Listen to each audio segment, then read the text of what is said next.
Salut les cinéphiles, bienvenue dans cette nouvelle vidéo lieu de tournage. Un format aujourd'hui un petit peu spécial puisqu'on va analyser un lieu de tournage en particulier d'un film qui est sorti tout récemment puisqu'il est sorti vendredi dernier sur Netflix. On l'a regardé ce week-end. Je veux bien sûr parler du film Brick, un film allemand et qui a été tourné à Prague. Alors, ce film-là, il a vraiment qu'un seul lieu de tournage en extérieur, puisque tout le reste du film a été tourné en studio. Si vous regardez cette vidéo, je ne vous le spoile pas, parce que de toute façon, vous l'avez forcément vu. Donc, tous les appartements que l'on voit dans le film, ça a été tourné au studio Barrandov, dans un bâtiment spécialement conçu pour ce type de plateau, où ils ont pu construire des appartements sur plusieurs étages, où ils ont cassé en fait véritablement du coup des planches qui leur a permis du coup de traverser différents niveaux.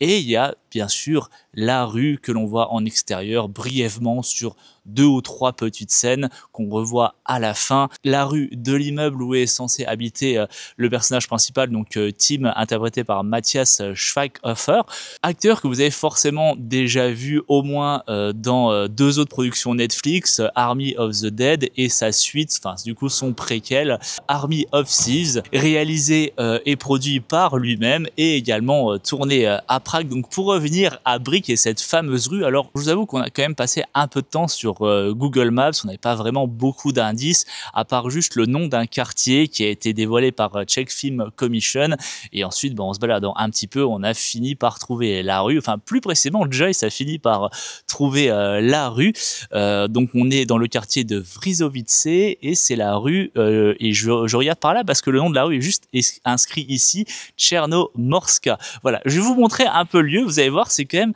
assez typique. Alors au début, on pensait que ça se déroulait dans le quartier de Žižkov, puisqu'on a un peu cette architecture, on va dire similaire, avec ces maisons colorées, et puis surtout cette rue montante qu'on a déjà vue dans d'autres lieux de tournage. Je vous invite d'ailleurs par ailleurs à regarder notre playlist, on en parle bien sûr dans notre vidéo lieu de tournage sur The Grey Man, autre production Netflix, Netflix adore Prague, j'ai l'impression, et également sur les clips Numb et From the Inside, enfin surtout le clip From the Inside tourné effectivement dans ce quartier. Donc c'est une rue montante. Donc maintenant on va passer une analyse un peu plus précise des lieux, comme on aime faire, comme on a l'habitude de le faire dans nos vidéos. Si vous êtes des habitués de nos vidéos lieu de tournage, voilà, vous le savez. On voit notamment ce café. Alors pour une fois, ils n'ont pas changé la façade. Vous savez que généralement, ils changent toujours les façades pour éviter justement qu'on se précipite tous sur les lieux, nous les vrais fanatiques, les gros fanatiques de lieux de tournage. Mais du coup ils n'ont pas changé la façade. Alors là on le voit plus parce que il y a eu des vignes qui ont été repoussées par dessus, qui sont déjà présents évidemment, mais comme ils ont tourné en hiver, forcément il y a moins de feuillage. D'ailleurs ils ont tourné entre janvier plus précisément et mars sur une 40aine de jours, et donc on voit normalement le sigle café en fait marqué comme dans le film. Il y a également ces fameux pavés, alors qu'on voit plus précisément à la fin quand ils sortent de l'immeuble et qu'ils voient toute cette rue recouverte de ce mur un peu étrange. Donc ces pavés qui sont là, et on l'a déjà dit dans d'autres vidéos lieu de tournage, mais à chaque fois ces pavés sont uniques. Il y a toujours des motifs différents, et c'est également comme ça que l'on reconnaît que l'on est à Prague. C'est vraiment typiquement d'ici, quoi. C'est d'ailleurs grâce à ça principalement que Joyce a pu trouver la rue, donc ces pavés, et puis le fait que ça soit couplé à une rue montante qui est également pavée, parce que quand elle s'est baladée sur Maps, quand j'ai aussi regardé à mon tour, toutes les rues qu'on avait trouvées montantes avaient un sol plat, un sol lisse, goudronné.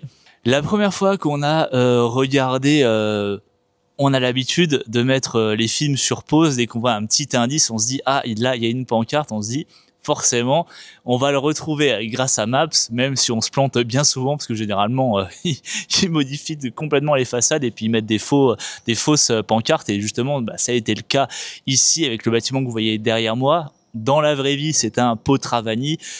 C'est une épicerie tchèque, comme il y en a partout dans le pays.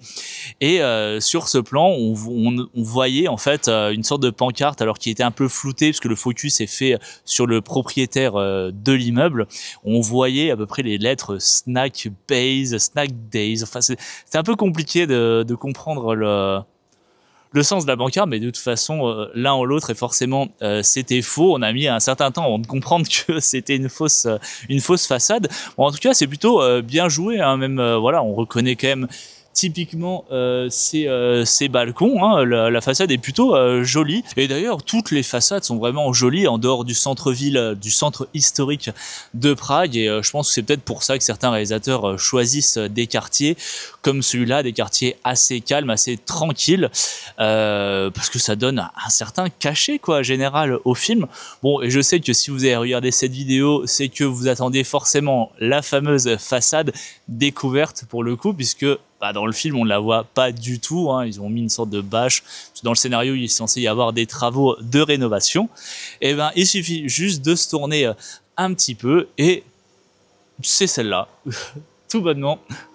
Ce qu'on aime aussi dans ce genre de film où ils font passer une ville pour une autre, en l'occurrence bien souvent Prague pour d'autres villes européennes, eh bien, c'est de voir comment ils ont transformé le paysage grâce à l'utilisation du CGI. Et là, je trouve que l'utilisation du CGI est plutôt bien réussie. Alors par exemple, si on reprend le film Netflix The Gray Man, on avait fait une vidéo complète, donc je vais pas faire non plus de redite. Ils se sont vraiment pas emmerdés, ils ont carrément rien modifié, puis ils se sont dit que bon, si on connaissait pas de toute façon l'Europe, ça passerait quand même, hein, la gare de Prague qui se fait passer pour la gare de Vienne, hein.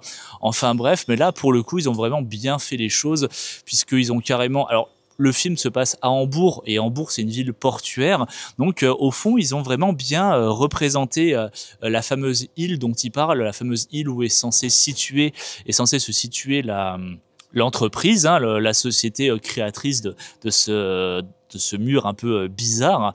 On reconnaît d'ailleurs notamment, ils ont vraiment été dans les détails, hein, comme ce bâtiment très spécifique qui est en fait le musée, enfin pas le musée, pardon, l'orchestre philharmonique de Hambourg, le bâtiment de l'orchestre, et également quelques petits détails comme des clochers d'église qui existent réellement.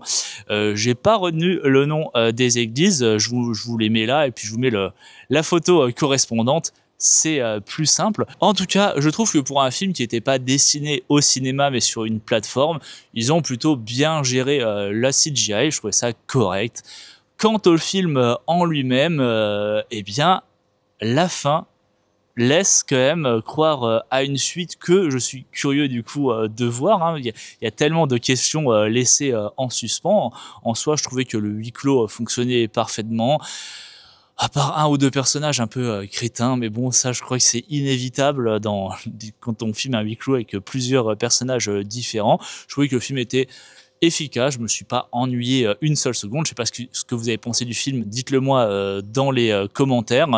Et je trouvais la relation du couple plutôt réussie, plutôt sincère. Voilà. J'ai pas grand chose à dire de plus, je vais pas dire que c'est le film du siècle Netflix, mais ça se laisse plutôt bien regarder. Pour ma part, j'ai aussi apprécié le film parce que déjà, moi, comme j'ai des origines allemandes et que j'ai l'habitude de regarder des films allemands, j'adore beaucoup l'acteur Matthias Schweighöfer, je suis fan depuis que je suis gamine en fait de cet acteur, hein.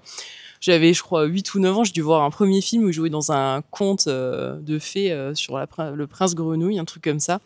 Enfin bref, j'ai beaucoup suivi sa carrière et c'est cool qu'il puisse faire maintenant des choses à l'international. Comme disait Yann, c'est vrai qu'il y a une certaine alchimie entre le couple, mais c'est normal puisqu'ils sont en couple dans la vraie vie. J'avais vérifié, Ruby Hoffé et Matthias Schweighöfer sont ensemble, donc c'est un peu normal. Du coup, ils n'ont pas vraiment joué, ils n'avaient pas besoin. Dans l'ensemble, ce qui était surtout intéressant, c'était le comportement des différents voisins. On ne savait pas quand ils traversaient le plancher sur qui ils allaient tomber. Parfois, il n'y avait même pas de lumière. Ça, c'était un petit peu...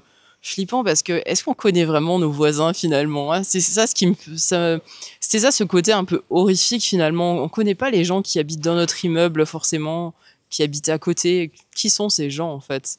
Même si on leur dit bonjour, on connaît peut-être leur nom de famille, bonjour, ils sont mariés, ils ont un enfant, mais qui sont-ils vraiment? On le sait très, très rarement. Ça, c'était le côté, je trouve, horrifique et du coup, c'est encore pire que Cube, je trouve, parce que Cube, ben, d'accord, il y a quelque chose qui va les tuer, mais là, on sait vraiment... il y a le côté malsain de l'humain, en fait. Hein, le petit papy, s'il aurait été plus âgé, ça aurait pu être un néo-nazi qui les tue directement. Le russe, il aurait pu être encore pire, en fait, finalement. On sait vraiment pas sur quoi ils auraient pu tomber, finalement. Hein. Et puis le couple incontrôlable sous drogue aussi, ça aurait aussi pu être encore pire, finalement. Ils étaient gentils, en fait, je trouve. Hein. Ils auraient pu aller un peu plus loin sur la psychologie des personnages. Ça, c'est le petit reproche que je dirais. Là, il y avait vraiment de quoi faire, en fait. On pouvait vraiment se lâcher au niveau de la psychologie des personnages et ça n'a pas été assez poussé. Une suite, ce serait vraiment cool, je pense, mais pas forcément sur les mêmes personnages. Peut-être un autre immeuble, en fait, carrément. Mais vers la fin, qu'on sache pourquoi il y a ça quand même. Mais ce serait cool, voilà, de voir d'autres personnes qui arrivent à en sortir et qui ont plus d'infos. Peut-être qu'il y a une personne qui a bossé pour l'entreprise qui aide les gens à sortir.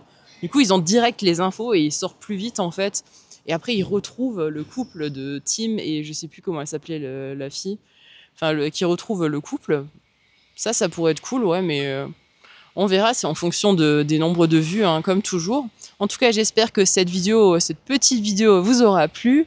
Nous, ça a été rigolo de trouver le lieu. On avait hâte de voir le film pour trouver quel était l'endroit extérieur qu'ils ont utilisé, parce qu'on savait évidemment qu'ils ont tout tourné au studio Barrandov, hein, à 99%, parce que la rue là, c'est vraiment que 1%. Il y avait aussi la scène où elle montre le van Volkswagen qu'elle a acheté. Ils sont en contrebas dans la rue. Donc, il y a vraiment que 2 scènes. Hein. La scène du proprio et la scène où elle lui montre le van. Et à la fin, on reconnaît plus du tout les bâtiments. Si vous découvrez cette chaîne, je suis Joyce et lui, c'est Yann. On est des gros cinéphiles, on est des gros geeks du cinéma. On adore chercher des lieux de tournage et s'y rendre. Quand c'est possible, évidemment, on aimerait en visiter beaucoup plus. Mais il faut beaucoup voyager et pour ça, il faut avoir un gros budget, ce qu'on n'a pas pour le moment, malheureusement. On a aussi 2 podcasts. Un podcast où on parle des lieux de tournage et des coulisses, de comment on a trouvé les lieux plus en détail, ce qu'on ne fait pas en vidéo. Ça, vous pouvez l'écouter sur Spotify, Deezer ou même directement sur notre chaîne YouTube où il y a la playlist à travers l'écran. Et on a aussi un autre podcast qui est plutôt récent. C'est Souviens-toi du film dernier où on revient sur des films d'horreur qu'on a vus. Là, on a fait 4-5 épisodes. 6 épisodes, oui. Le dernier, c'était Présent. C'était pas trop horrifique, c'est vrai. Mais là, le prochain, ça va être... on va faire sur Souviens-toi l'été dernier, donc les 2 premiers films, puisque dans quelques jours, je crois que c'est la semaine prochaine, qu'il y a le 3e film qui sort. Enfin, le vrai 3e, hein, pas le 3e oublié qui a aucun rapport avec la saga de base. Là, pour le coup, c'est la suite directe avec Jennifer Love Hewitt. D'ailleurs, il y a eu la première il y a quelques jours de ça aux États-Unis. J'ai vu quelques images. J'ai hâte de voir ça. Vous pouvez nous aider à visiter plus de lieux de tournage, tout simplement en likant la vidéo, en laissant un commentaire et en la partageant. Ça aide énormément notre chaîne. Vous ne pouvez pas imaginer à quel point. Et pour ceux qui le font régulièrement, on vous remercie énormément du fond du cœur. Et on vous dit à bientôt pour de nouveaux lieux de tournage.